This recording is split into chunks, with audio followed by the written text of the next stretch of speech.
In question 4 of this exercise, we are given a bunch of these word problems, 5 word problems, and in each case we have to form the pair of linear equations that models the given situation, and then we have to find the solution by any algebraic method, either by substitution or elimination or using the cross multiplication method. So let's start with the first part.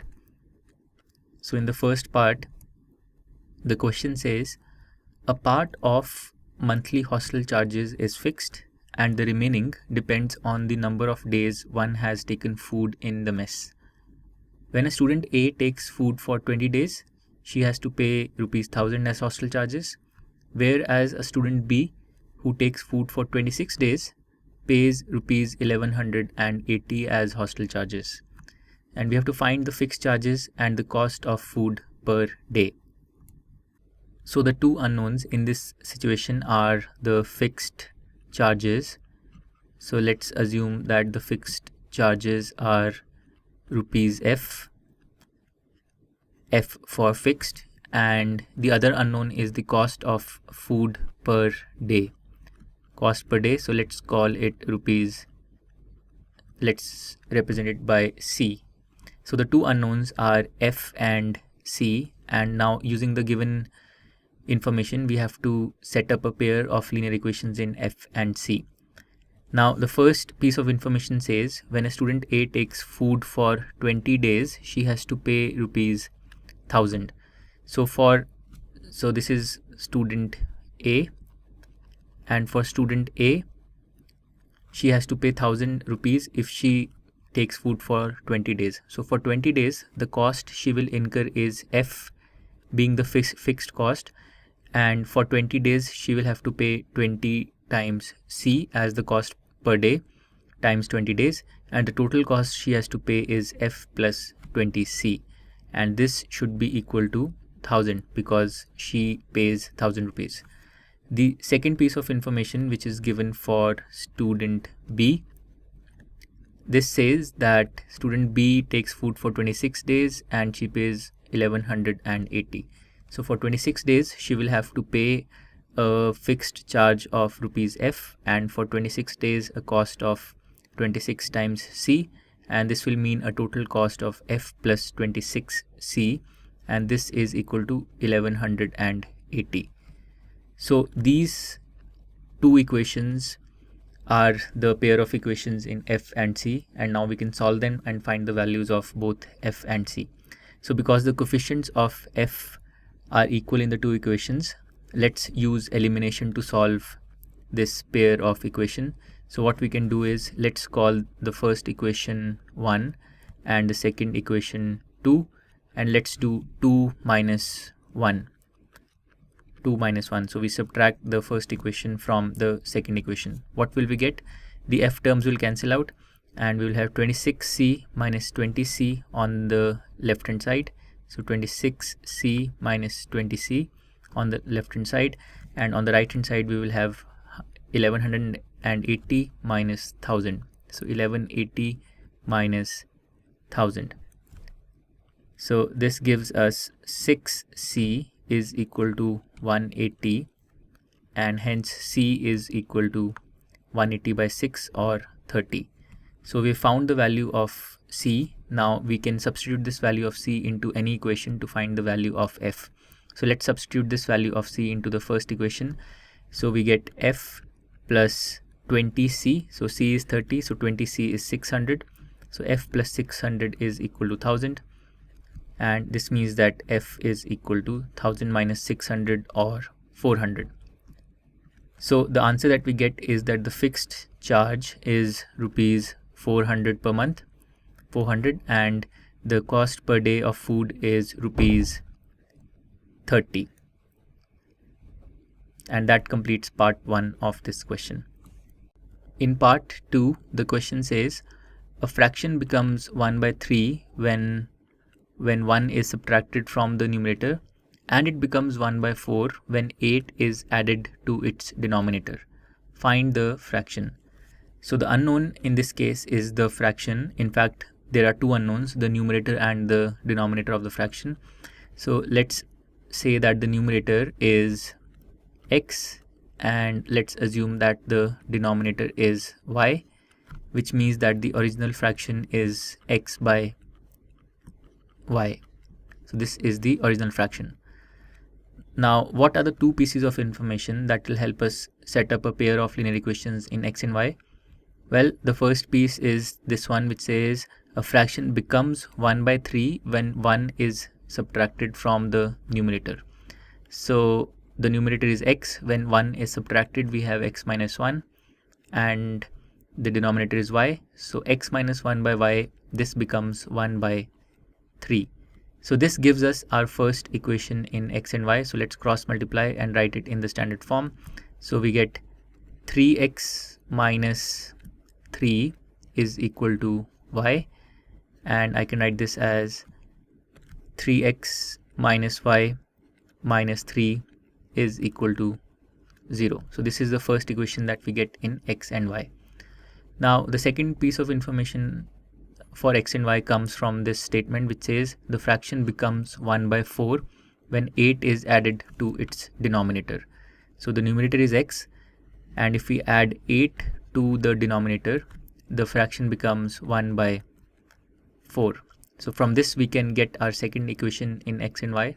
Let's cross multiply and we get 4x is equal to y plus 8, and let's write it by bringing all terms to the left side. So we get 4x minus y minus 8 is equal to 0.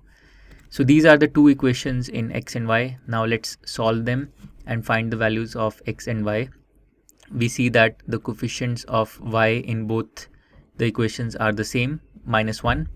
So we can simply subtract the two equations to eliminate y and get the value of x. So the technique we'll use to solve this pair is elimination, and let's call this first equation 1 and let's call this second equation 2. So let's do 2 minus 1, and what will happen when we do 2 minus 1? So on the left side the y terms will cancel out and we'll have 4x minus 3x. So 4x minus 3x, and we'll have minus 8 minus minus 3. So minus 8 plus 3, and this on the right side we will have 0, and this will give us 4x minus 3x is x, and x minus 8 plus 3 or x minus 5 is equal to 0. So x minus 5 is equal to 0 or x equal to 5. And now we can use this value of x in any of the two equations and get the value of y. So let's substitute this value of x into the first equation. So we get 3x, so that's 15 minus y minus 3 is equal to 0, and this gives us y is equal to 12. So we conclude that the original fraction is x over y, which is 5 over 12, and we can verify that our answer is correct. If so, 5 by 12 is our answer. If we subtract, the problem says a fraction becomes 1 by 3 when 1 is subtracted from the numerator. So if 1 is subtracted from the numerator, we get 4 by 12, which is 1 by 3. So that aligns with this first piece of information. And if we add 8 to the denominator, the new fraction becomes 5 by 20, which is 1 by 4, and that aligns with the second piece of information given to us. So the original fraction is 5 by 12. In part 3, the question says Yash scored 40 marks in a test, getting 3 marks for each right answer and losing 1 mark for each wrong answer. Had 4 marks been awarded for each correct answer and 2 marks been deducted for each incorrect answer, then Yash would have scored 50 marks. How many questions were there in the test? So clearly the two unknowns in this situation are the number of correct and the number of incorrect questions that Yash got. So let's say that the number of correct answers, or right answers is x, and let's say that the number of incorrect or wrong answers is is y. So x and y are the two unknowns, and we need to set up a pair of linear equations in x and y using the given information. So the first piece of information says that Yash scored 40 marks, getting 3 marks for each right answer and losing 1 mark for each wrong answer. So this is the first piece of information. So because he got x correct answers, he would have received 3x marks for his correct answers, and because he got y incorrect answers and he lost 1 mark for every incorrect answer, a total of y marks would have been deducted from his total score because of his incorrect answers. So 3x minus y should be his total score, and this should be equal to 40. So this is the first equation that we get in x and y. Now the second piece of information says, had 4 marks been awarded for each correct answer and 2 marks been deducted for each incorrect answer, in this case he would have received a total of 4x marks for his correct answers, and his score, from his score a total of 2y marks would have been deducted for his y incorrect answers. So his total score would have been 4x minus 2y, and we are told that this would have been a score of 50. So 4x minus 2y should be equal to 50, and this is the second equation that we get in x and y. Now we have a pair of linear equations. All we need to do is to solve it and find the values of x and y. So let's use substitution in this case. So from the first equation we have 3x minus y is equal to 40, and from here I can write y in terms of x. So y is equal to 3x minus 40. Now let's substitute this into the second equation. So the second equation is 4x minus 2y equal to 50, and instead of y let's write this expression in x, and so we get 4x minus 2 times, and instead of y let's write 3x minus 40, and this is equal to 50. Now this is an equation in x alone. Let's solve it to find the value of x. We will get 4x minus 2 times 3x, so minus 6x, and minus 2 times minus 40, so that's plus 80, and this is equal to 50. And from here we get 4x minus 6x or minus 2x, and 80 I can take it to the right side, subtract it from 50, I get minus 30. So minus 2x is equal to minus 30, or x is equal to 15. So we get the value of x as 15, and if we substitute this value of x into this expression for y, we will get y is equal to 3x minus 40. 3x is 45, so 45 minus 40 is 5. So y is equal to 5. So the answer we get is the number of correct answers is 15 and the number of incorrect answers is 5. So the total number of questions is 20. The question asked us how many total questions were there in the test. So the answer is 20. Now let's quickly verify if our answer is correct. So Yash got 3 marks for every right answer, which means he got 45 marks for his right answers, and he lost 1 mark for every incorrect answer. So he lost 5 marks for his incorrect answers. So 45 minus 5 is 40. So that aligns with the first piece of information given to us. Instead, if he had obtained 4 marks for every right answer, he would have obtained 60 marks for his correct answer, and he would have lost 2 marks. If he had lost 2 marks for his incorrect answers, he would have lost 10 marks in all for his 5 incorrect answers. So he would have obtained a score of 50, and that aligns with the second piece of information given to us. So our answer is correct. The correct answers were 15, the incorrect answers were 5, and the total number of questions on the test were 20. Part 4 in this question says, places A and B are 100 km apart on a highway. One car starts from A and another from B at the same time. If the cars travel in the same direction at different speeds, they meet in 5 hours. And if they travel towards each other, they meet in 1 hour. What are the speeds of the 2 cars? So in situations like this, it is always very helpful to draw figures that represent the situation. So for example, here I have drawn this figure for you, where you see these two places A and B that are 100 kilometers apart, and these X and Y are the two cars that are at places A and B respectively. So the first piece of information in the question says, if the cars travel in the same direction, they meet in 5 hours. So if they travel in the same direction, so suppose that both X and Y, both of these cars travel towards the right like this, then they meet in 5 hours. So they'll meet somewhere to the right of point B. So let's say they meet here in 5 hours.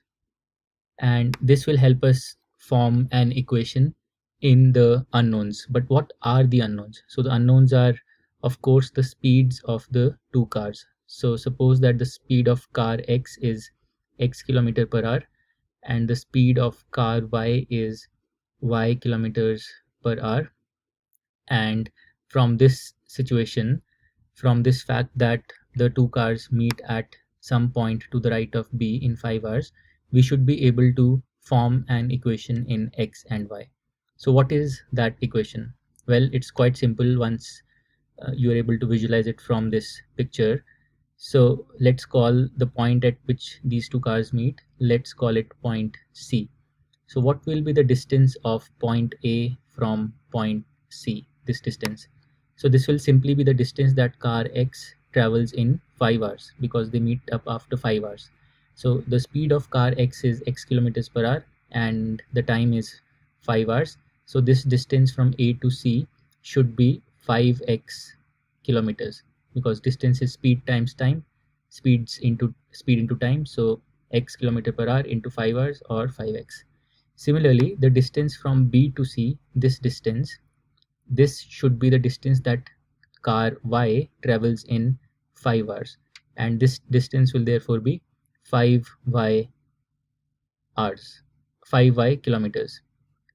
So we have the distance from A to C as 5x kilometers, and we have the distance from B to C as 5y kilometers, and we note that the distance from A to B is 100 kilometers. So from here we can make an equation easily in X and Y. We note that AC, or 5x, minus BC, or 5y, should be equal to AB, or 100.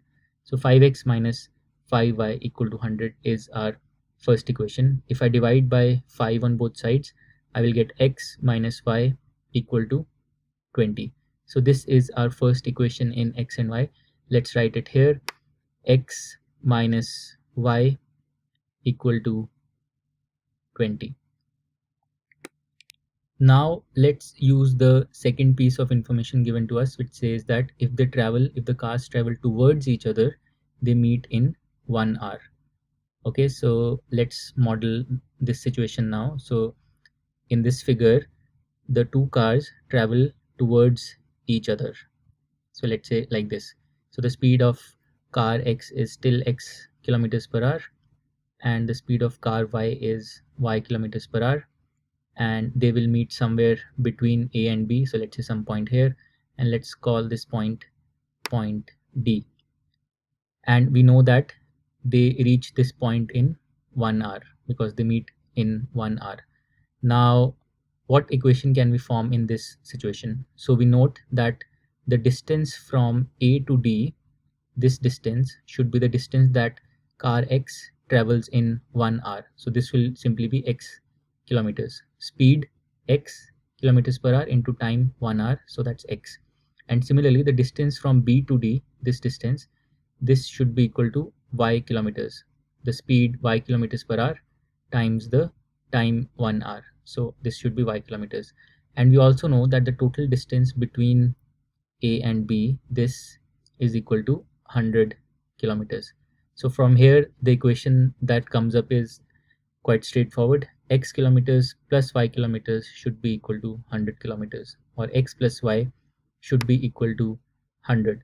So this is the second equation that we get in X and Y. Let's write it here. X plus Y equal to 100. Now all we need to do is we need to solve this pair of equations, x minus y equal to 20, x plus y equal to 100. and that will give us the speed of the two cars. So to solve this pair, we can simply add them, because that will eliminate y, because we have a minus y in the first equation and a plus y in the second. So let's add these two equations. We will get 2x equal to 120, or x equal to 60. And from x equal to 60, let's substitute this value of x into any of the two equations. Let's substitute this into the second equation. X plus y equal to 100, which means that 60 plus y equal to 100, or y is equal to 40. So what is the answer that we get? We get x equal to 60 and y equal to 40. And hence the speeds of the two cars are 60 kilometers per hour, this is the faster car, and 40 kilometers per hour, this is the slower car, and this is our answer. Part 5 of this question says the area of a rectangle gets reduced by 9 square units if its length is reduced by 5 units and breadth is increased by 3 units. So we are told that the length changes by a certain amount, 5 units, reduces by 5 units, and breadth increases by 3 units, then the area reduces by 9 units. Also, if we increase the length by 3 units and increase the breadth by 2 units, then the area increases by 67 square units. Find the dimensions of the rectangle. So we have to find the dimensions of the rectangle, which means that the unknowns are the length and breadth of the rectangle. So let's assume that the length of the rectangle is L units, and let's assume that the breadth of the rectangle is B units. Okay, now again, to help us understand what this problem really means, it will be very helpful to draw a visual model of the given situation and the given information. So here's a visual model corresponding to the first piece of information. We have this shaded rectangle, which is our original rectangle, whose length is L and whose breadth is B. And now the problem says when the length is reduced by 3 units, so length is reduced by 3 units into L minus 3, like this, or actually length is reduced by 5 units, not 3 units. That's the first piece of information. And the breadth is increased by 3 units, so the breadth becomes B plus 3. Then the problem says that the area gets reduced by 9 square units. So the original area is L times B, length times breadth. The new area will be of this rectangle with red boundary. The new area should be L minus 5 times B plus 3.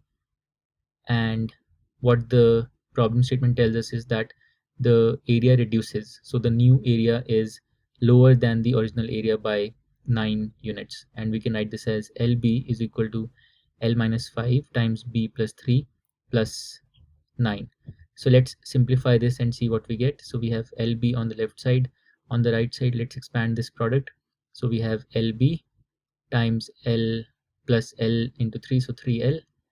And then we have minus 5 times B, so minus 5B. And then we have minus 5 times 3, so that's minus 15. And then we have this plus 9.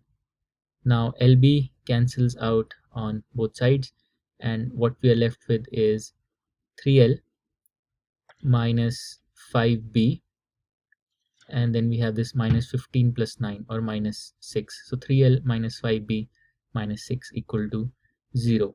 And this is our first linear equation in L and B. Now let's use the second piece of information given to us. If we increase the length by 3 units and breadth by 2 units, the area increases by 67 square units.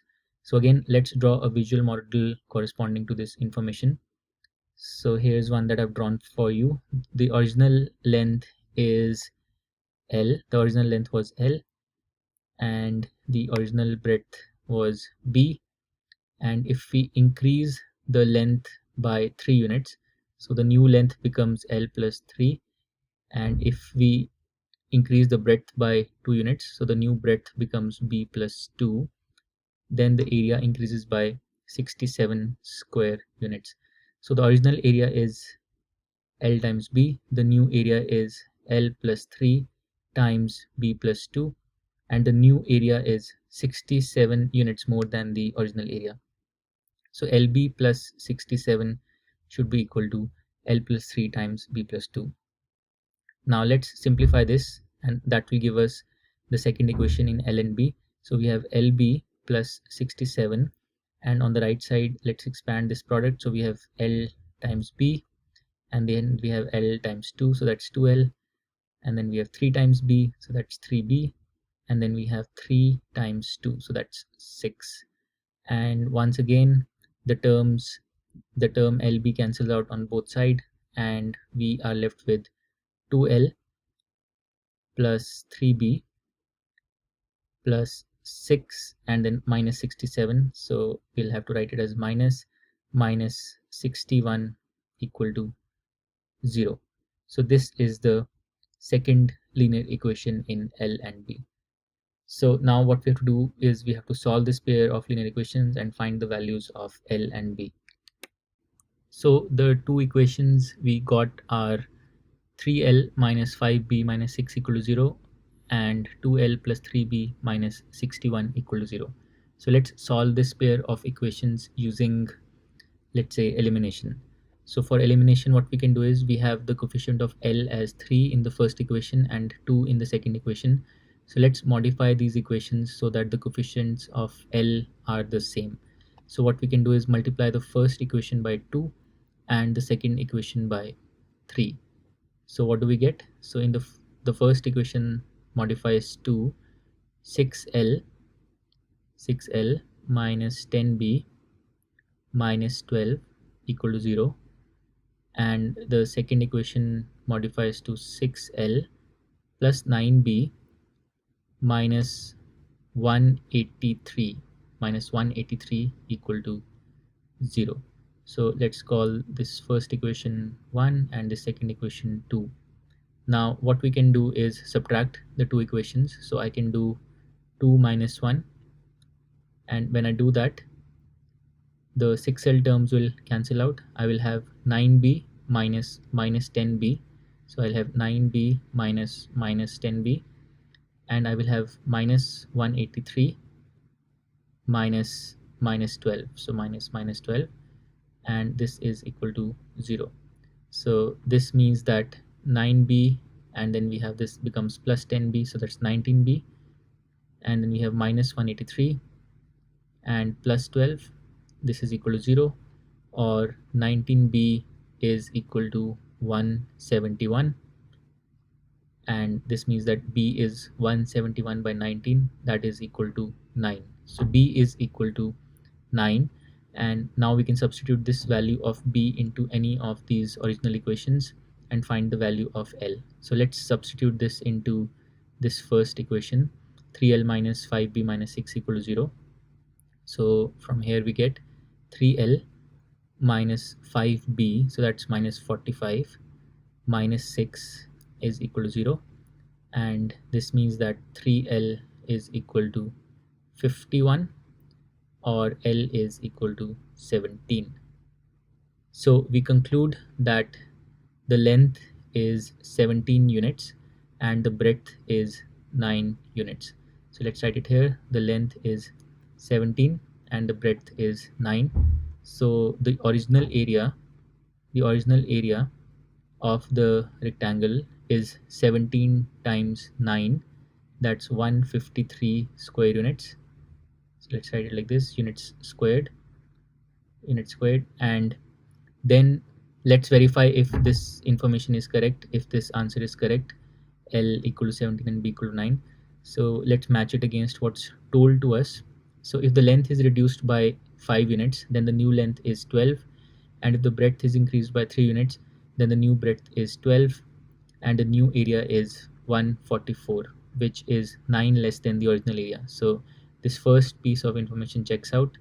And now if we increase the length by 3 units, then the new length is 20, and if we increase the breadth by 2 units, then the new breadth is 11. So 20 times 11 is 220, and 220 is 67 unit square more than 153. So the second piece of information also checks out. So our answer is correct. The dimensions of the rectangle are length equal to 17 units and breadth equal to 9 units. To learn more about how QMath can help you crack school and board exams, explore QMath Leap, a live online classroom program run by highly experienced and committed teachers.